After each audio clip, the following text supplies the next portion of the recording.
Press the bell icon on the YouTube app and never miss another update.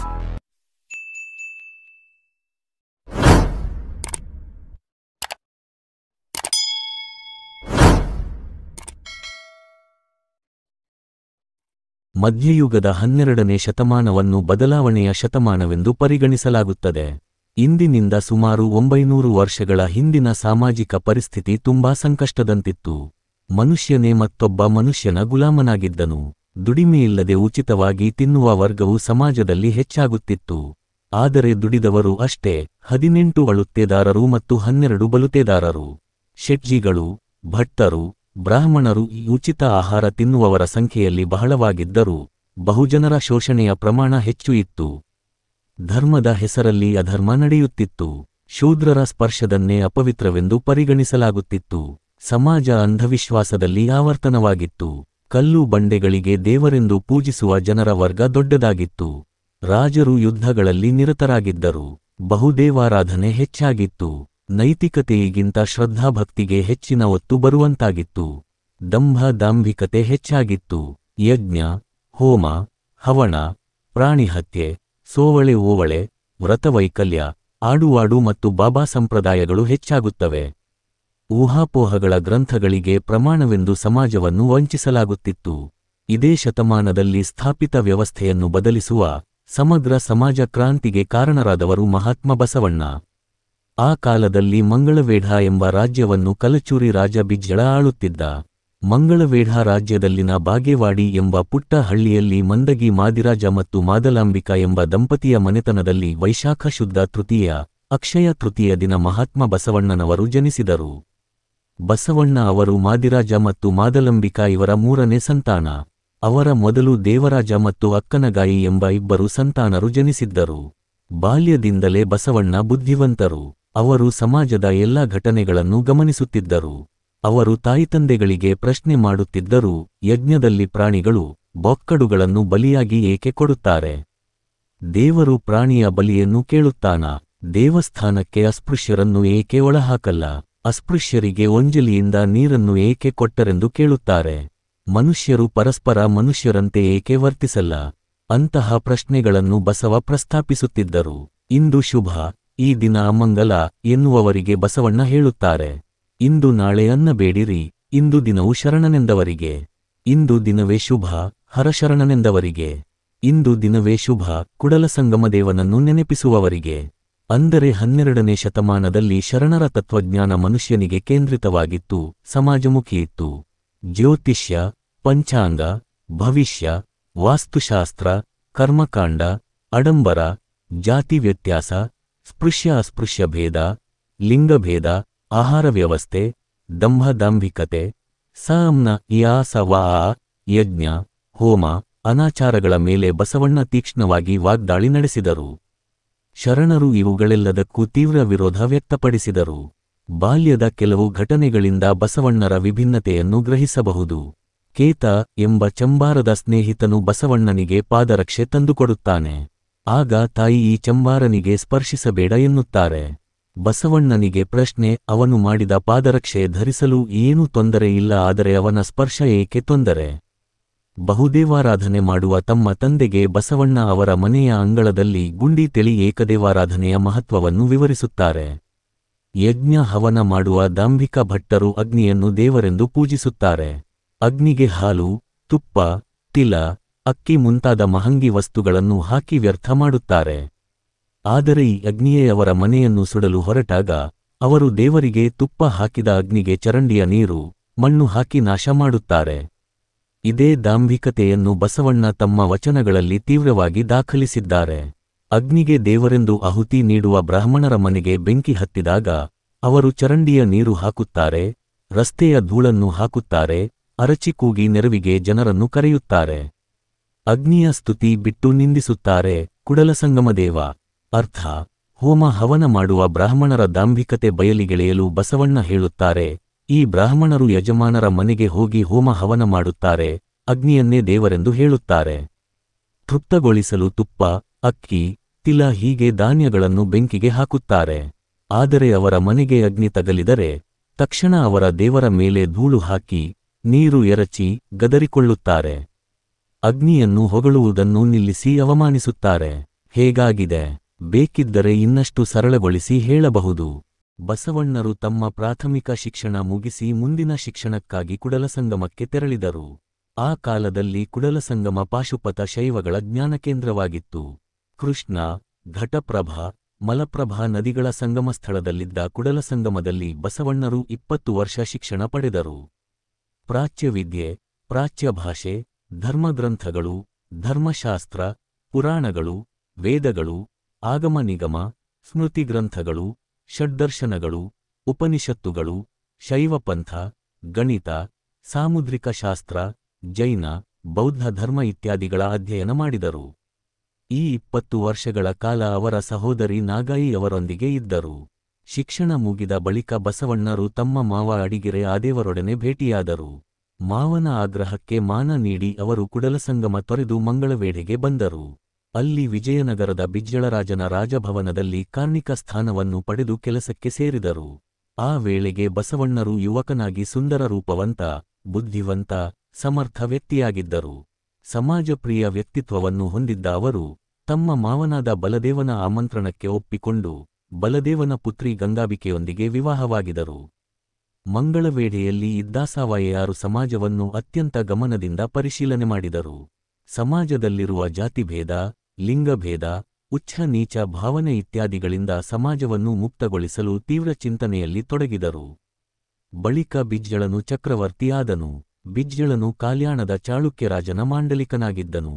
ಆಗ ಬಸವಣ್ಣನು ತನ್ನ ಪ್ರಜ್ಞೆ, ಶಕ್ತಿಯಿಂದ ಕಾಲ್ಯಾಣದ ಪ್ರಧಾನಮಂತ್ರಿಯಾದನು. ಕಾಲ್ಯಾಣದಲ್ಲಿ ಬಸವಣ್ಣನ ಚಟುವಟಿಕೆಗಳ ವೇಗ ಹೆಚ್ಚಾಯಿತು. ಅವರ ಕುಟುಂಬವು ಅವರಿಗೆ ಬೆಂಬಲ ನೀಡಿತು. ಶರಣ ಚಳವಳಿಯಲ್ಲಿ ಎಡತಡೆಯಿಂದ ಅಂತ್ಯಜವರೆಗೆ ಎಲ್ಲರೂ ಸೇರಿದರು. ಈ ಚಳವಳಿಯಲ್ಲಿ ಭಾಗವಹಿಸಿದ ಪುರುಷರು ಶರಣ, ಮಹಿಳೆಯರು ಶರಣಿ ಎಂಬ ಹೆಸರಿನಿಂದ ಕರೆಯಲ್ಪಟ್ಟರು. ಈ ಶರಣ ಚಳವಳಿಯೇ ಮುಂದೆ ಲಿಂಗಾಯತ ಧರ್ಮವಾಯಿತು. ಈ ಲಿಂಗಾಯತ ಧರ್ಮದಲ್ಲಿ ಶರಣರ ಹಿಂದಿನ ಜಾತಿ ನಾಶವಾಯಿತು. ಎಡತಡೆಯ ಜನ ಮತ್ತು ಅಂಟ್ಯಜರ ನಡುವೆ ಬೆಳಗಿನ ಭೇಟಿಯೂ ಆರಂಭವಾಯಿತು. ಜಾತಿಯ ಗಡಿಯೂ ನೆಲಕ್ಕುರುಳಿತು. ಶರಣ ಚಳವಳಿಯ ಫಲವಾಗಿ ಸಮಾನತೆ, ಬಾಂಧವ್ಯ, ಬುದ್ಧಿವಾದ, ಕೆಲಸ, ಕಾಯಕ, ಸೇವೆ, ದಾಸೋಹ ಎಂಬ ತತ್ವಗಳು ಬೆಳೆಯುವಲ್ಲಿ ಬರುವಂತಾಯಿತು. ಸಮಾಜದ ಪ್ರತಿಯೊಂದು ಹಂತದಿಂದಲೂ ಪುರುಷರು ಮಹಿಳೆಯರು ಶರಣರಾದರು. ಶರಣ ಎಂದರೆ ಶರಣ ಕುಟುಂಬದಲ್ಲಿ ವಾಸಿಸುವವ, ವಚನಗಳಲ್ಲಿ ನಂಬಿಕೆ ಇಡುವವ, ನಿತ್ಯ ಶುದ್ಧ ಸೇವೆಯಲ್ಲಿ ತೊಡಗಿರುವವ, ಅನುಭವವನ್ನು ಹಂಚುವವ, ಜಾತಿ ಲಿಂಗ ಭೇದಗಳನ್ನು ಒಪ್ಪದವ ಅಂತಹ ಮುಕ್ತ ವ್ಯಕ್ತಿ. ಈ ವ್ಯಾಖ್ಯೆಯನ್ನು ಇಂದಿನ 21ನೇ ಶತಮಾನಕ್ಕೆ ಅನುಗುಣವಾಗಿ ಈ ರೀತಿ ಹೇಳಬಹುದು: ನಿಜವಾದ ಮುಕ್ತ, ಆಸಕ್ತಿರಹಿತ, ಜಾತಿ ಲಿಂಗ ವರ್ಣವರ್ಗ ರಹಿತ, ಕಾಯಕನಿಷ್ಠ, ದಾಸೋಹಿ, ಅನುಭವಿಗಳೇ ಶರಣರು. ಬಸವಣ್ಣರ ಶರಣ ಚಳವಳಿಗೆ ಶೂದ್ರ ಅತಿಶೂದ್ರರ ಜಾತಿಗಳಿಂದ ಮಾತಂಗ ಚೆನ್ನಯ್ಯ, ಡೋಹರ ಕಕ್ಕಯ್ಯ, ಹಡಪದ ಅಪ್ಪಣ್ಣ, ನುಲಿಯ ಚಂದಯ್ಯ, ಕುಂಭಾರ ಗುಂಡಯ್ಯ, ಚಂಬಾರ ಹರಳಯ್ಯ, ಅಂಬಿಗರ್ ಚೌಡಯ್ಯ, ಮೇದಾರ ಬುರುಡಕ್ಕೆ ತ್ಯಯ್ಯ, ತುರಂಗಾಹಿ ರಾಮಣ್ಣ, ಮಾದಾರ ಧೂಲಯ್ಯ, ವೈದ್ಯ ಸಂಗಣ್ಣ, ಕನ್ನಪ್ಪ ತೆಳಿ, ಕಿನ್ನರಿ ಬೊಮ್ಮಯ್ಯ, ಅಲ್ಲಿ ಮಲ್ಲಪ್ರಭು, ಶರಣಸುರಯ್ಯ, ಶರಣ ಊರಲಿಂಗದೇವ ಹೀಗೆ ಹಲವಾರು ಜನ ಆಸಾವಾಯರ ಚಳವಳಿಗೆ ಸೇರಿದರು. ಸಳೆ ಸಕ್ಕವ್ವೆ, ಸಳೆ ಪದ್ಮಲದೇವಿ, ಸಳೆ ಚಾಮಲದೇವಿ ಎಂಬವರೆಗೆ ವೇಶ್ಯೆಯರು ಬಸವಣ್ಣರ ತತ್ವದಿಂದ ಪ್ರಭಾವಿತರಾಗಿ ಶರಣಿಯಾದರು. ತಮ್ಮ ಹಳೆಯ ಪೇಶ ಬಿಟ್ಟು ಪವಿತ್ರರು, ಪುಣ್ಯಂಗನ ಎನಿಸಿದರು. ಕಳ್ಳರು, ದರೋಡೆಯವರು ತಮ್ಮ ದುಷ್ಕರ್ಮಗಳನ್ನು ಬಿಟ್ಟು ಶರಣರಾದರು. ದಾರಿದ್ರ್ಯದಿಂದ ಮದ್ಯ ಮಾರುತ್ತಿದ್ದ ಹೆಡ್ಡದ ಮಾರಯ್ಯ ದಾರಿಗಳ ಸೇವೆಗೆ ನೀರು, ಹಾಲು, ಮೊಸರು ಮಾರಾಟ ಮಾಡತೊಡಗಿದರು. ಎಲ್ಲರೂ ದುರಾಚಾರವನ್ನು ಬಿಟ್ಟು ಸದಾಚಾರಿಗಳಾದರು. ಬಸವಣ್ಣರು ನಷ್ಟವಾಗುತ್ತಿದ್ದ ಜೀವನ ಶೈಲಿಗೆ ಬದಲಾವಣೆ ತಂದರು. ಶ್ರಮದ ಮಹತ್ವವನ್ನು ಸಾರಿದರು.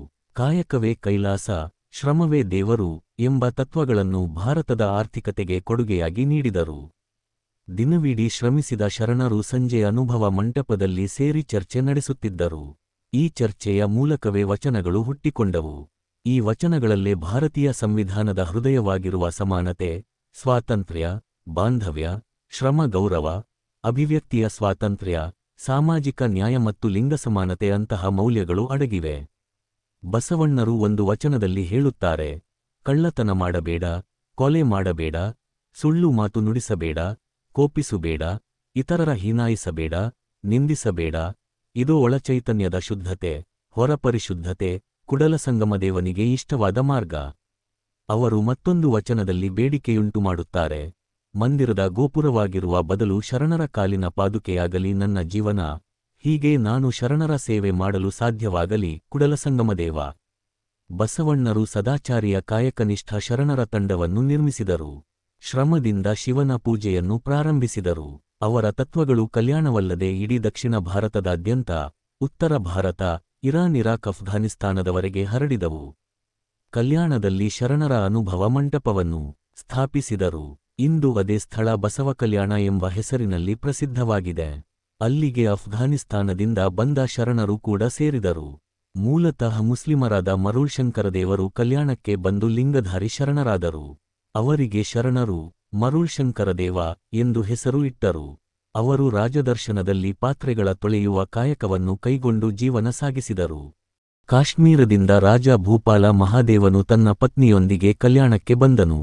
ತನ್ನ ಮಗನಿಗೆ ಕಾಶ್ಮೀರದ ರಾಜ್ಯವನ್ನೆಪ್ಪಿಸಿಕೊಟ್ಟು ತಾನೇ ಶರಣನಾದನು, ಲಿಂಗಧಾರಿಯಾದನು. ಅವರು ಮೊಳಿಗೆ ಮಾರಯ್ಯ ಮತ್ತು ಮಹಾದೇವಿ ಎಂಬ ಹೆಸರುಗಳನ್ನು ಧರಿಸಿ ಕಲ್ಯಾಣದಲ್ಲಿ ಮೊಳಿಗೆ ಮಾರುವ ಕಾರ್ಯಕ್ಕೆ ತೊಡಗಿದರು. ಕಷ್ಟಪಟ್ಟು ಜೀವನ ಸಾಗಿಸಿದರು. ಮಾರಯ್ಯನ ಕುರಿತು ಬಸವಣ್ಣನು ಒಂದು ವಚನದಲ್ಲಿ ಹೀಗೆ ಹೇಳುತ್ತಾನೆ, ಭಕ್ತನಿಗೆ 10 ಬೆರಳಿನ ದುಡಿಮೆ, ಮಹಾಭಕ್ತನಾಗಲು ಗಣನೆ, ಆದರೆ ಇದರಿಂದ ನಿನ್ನ ಹೊಟ್ಟೆ ತುಂಬುವುದಿಲ್ಲ, ನೀನು ಭೂಮಂಡಲಕ್ಕೆ ಭಾರವಾಗುವೆ.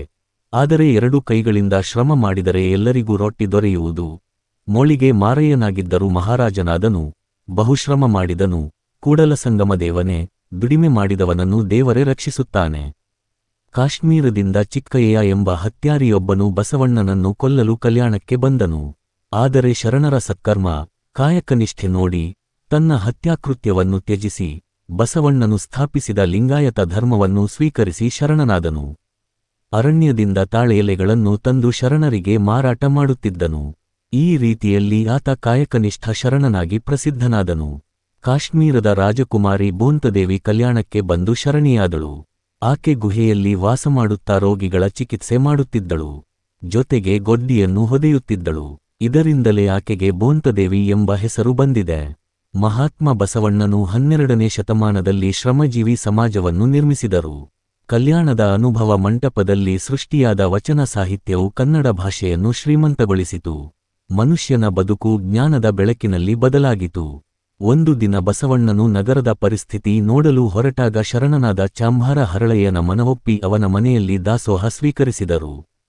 ನಂತರ ಹರಳಯ್ಯನಿಗೆ ನಮಸ್ಕರಿಸಿ, ಶರಣು ಶರಣಾರ್ಥಿ ಶರಣ ಹರಳಯ್ಯ ಎಂದರು. ಹರಳಯ್ಯನಿಗೆ ಇದು ಭಾರವಾಗಿ ಭಾಸವಾಯಿತು. ತಾನೇ ಆ ಭಾರ ತಗ್ಗಿಸಲು ತಮ್ಮ ಪತ್ನಿಯೊಂದಿಗೆ ತಯಾರಿ ಮಾಡಿದರು. ತಮ್ಮ ಕಾಲಿನ ಚರ್ಮದಿಂದ ಸುಂದರ ಪಾದರಕ್ಷೆ ತಯಾರಿಸಿ ಬಸವಣ್ಣನಿಗೆ ಕೊಟ್ಟರು. ಇದನ್ನು ಕಂಡು ಬಸವಣ್ಣನು ಹೇಳಿದರು, ಅಯ್ಯಯ್ಯೋ ಹರಳಯ್ಯ, ಈ ಪಾದರಕ್ಷೆಗಳು ಸುಂದರವಾಗಿವೆ, ಆದರೆ ಯಾವ ಪ್ರಾಣಿಯ ಚರ್ಮವಲ್ಲ, ನನ್ನ ಶರಣರ ಚರ್ಮ. ಇದನ್ನು ಕೇಳಿ ಹರಳಯ್ಯನು ಬಸವಣ್ಣನಿಗೆ ಪಾದಸ್ಪರ್ಶ ಮಾಡಿದರು. ಬಸವಣ್ಣನು ತಮ್ಮ ಹೃದಯಕ್ಕೆ ಆತನನ್ನು ಅಪ್ಪಿಕೊಂಡು ಹೇಳಿದರು, ನನಗಿಂತ ಚಿಕ್ಕವನು ಇಲ್ಲ, ಶಿವಭಕ್ತನಿಗಿಂತ ಶ್ರೇಷ್ಠವನು ಇಲ್ಲ, ಇದಕ್ಕೆ ನನ್ನ ಮನಸ್ಸು ಸಾಕ್ಷಿ, ನಿನ್ನ ಪಾದಗಳು ಸಾಕ್ಷಿ ಕೂಡಲಸಂಗಮದೇವ. ಬಸವಣ್ಣನು ಆ ಪಾದರಕ್ಷೆಯನ್ನು ಹಿಂದಿರುಗಿಸಿದರು. ಆ ಪಾದರಕ್ಷೆಗೆ ಬ್ರಾಹ್ಮಣ ಸಚಿವನಾದ ಮಧುವರಸನು ಅವಮಾನ ಮಾಡಿದರು. ನಂತರ ಆತನು ಬಸವಣ್ಣನ ತತ್ವದಿಂದ ಪ್ರಭಾವಿತನಾಗಿ ಶರಣನಾದನು. ಒಂದು ದಿನ ಅನುಭವ ಮಂಟಪದಲ್ಲಿ ಶರಣರು ತೀರ್ಮಾನಿಸಿದರು, ಬ್ರಾಹ್ಮಣ ಮಧುವರಸನ ಪುತ್ರಿ ಕಲಾವತಿ ಮತ್ತು ಚಾಂಭಾರ ಹರಳಯ್ಯನ ಮಗ ಶೀಲವಂತನ ವಿವಾಹ ನಡೆಯಲಿ. ಇದು ಲಿಂಗಧಾರಿಗಳ ನಡುವೆ ನಡೆಯುವ ವಿವಾಹವಾಗಿದ್ದರಿಂದ ಧರ್ಮಭಂಗವಾಗಲಿಲ್ಲ, ಆದರೆ ವೇದಪರ ವ್ಯವಸ್ಥೆಗೆ ಇದು ತೀವ್ರವಾಗಿ ವಿರೋಧವಾಯಿತು. ಬಿಜ್ಜಳರಾಜನಿಗೆ ಈ ವಿಷಯ ತಿಳಿಸಲಾಯಿತು. ಆತನಿಂದ ಪ್ರಭಾವಿತನಾಗಿ ಬಸವಣ್ಣನನ್ನು ಹದ್ದಪಾರಗೊಳಿಸಲಾಯಿತು. ವಚನ ಸಾಹಿತ್ಯವನ್ನು ಸುಡಲಾಯಿತು. ಶೀಲವಂತ, ಹರಳಯ್ಯ ಮತ್ತು ಮಧುವರಸನನ್ನು ಯಾನೆಯಿಂದ ಎಳೆದೊಯ್ಯಲಾಯಿತು ಮತ್ತು ದೇಹದಂಡ ನೀಡಲಾಯಿತು. ಉಳಿದ ಶರಣರು ವಚನಗಳನ್ನು ಸಮೇತವಾಗಿ ಬಯಲಹೊಂಗಲ ಮಾರ್ಗವಾಗಿ ಉಳ್ಳವಿಗೆ ತೆರಳಿದರು. ಮಾರ್ಗಮಧ್ಯೆ ಕೆಲವು ಶರಣರು ಬಿಜ್ಜಳದ ಸೇನೆಯೊಂದಿಗೆ ಯುದ್ಧದಲ್ಲಿ ಸಾವನ್ನಪ್ಪಿದರು. ಕಲ್ಯಾಣ ಕ್ರಾಂತಿಯ ಭಾಗವಾಗಿ ಗುರುತಿಸಲಾದ ಈ ಘಟನೆಯು ಶರಣ ಸಂಸ್ಕೃತಿಯ ಇತಿಹಾಸದಲ್ಲಿ ದ್ವಾರಸ್ತಂಭವಾಗಿ ಉಳಿದಿದೆ. ಬಸವಣ್ಣನು ಕಲ್ಯಾಣ ಬಿಟ್ಟು ಕುಡಲಸಂಗಮಕ್ಕೆ ತೆರಳಿ ಲಿಂಗದೊಂದಿಗೆ ಏಕಾತ್ಮರಾದರು. ಅವರೊಂದಿಗೆ ಹಡಪದ ಅಪ್ಪಣ್ಣ ಮತ್ತು ಪತ್ನಿ ನಿಲಂಬಿಕಾರು ಮೃತರಾದರು.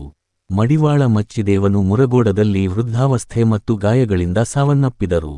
ಕಕ್ಕಯ್ಯನು ಕಕ್ಕೇರಿಯಲ್ಲಿ ಬಿಜ್ಜಳನ ಸೇನೆಯೊಂದಿಗೆ ಯುದ್ಧದಲ್ಲಿ ಮರಣವನ್ನಪ್ಪಿದರು. ಉಳ್ಳವಿಯಲ್ಲಿ ಚೆನ್ನಬಸವಣ್ಣ, ಬೊಮ್ಮಯ್ಯ ಮತ್ತು ತಡಿಕೇರಿಯಲ್ಲಿ ನಾಗಾಯಿ ಅವರ ಅಂತ್ಯಸಂಸ್ಕಾರ ನಡೆಸಲಾಯಿತು. ಶರಣರು ಶೂನ್ಯದಲ್ಲಿ ಲೀನರಾದರು.